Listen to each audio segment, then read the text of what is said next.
আজকে 2 দিন যাবৎ প্রচুর বৃষ্টি, যে কারণে কাজকাম অনেকটাই কমে গেছে আমার দোকানে এখন কাজকাম আসতেছে না। তো চিন্তা করে দেখেন, যারা বেকারভাবে জীবনযাপন করতেছে তারা তো মনে করেন আরামসে ভিডিও গেমস খেলে সময় পার করতেছে। এই যে দেখেন একজন প্লাস্টিক বিক্রেতা, সে কিন্তু ঠিকই তার কাজের জন্য বের হয়ে গেছে।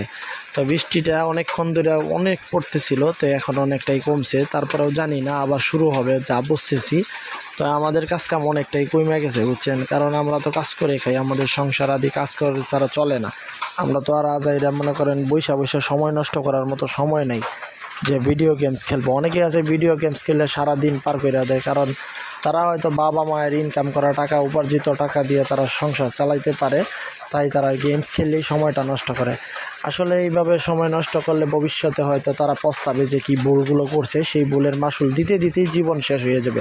তো বাইরের পরিবেশটা অনেকটাই সুন্দর হয়ে গেছে এখন আলহামদুলিল্লাহ। যে সকলেই কর্ম করে খাবেন, কর্ম ছাড়া উপায় নাই। কর্মই হচ্ছে আপনার মূল লক্ষ্যে পৌঁছার একমাত্র রাস্তা।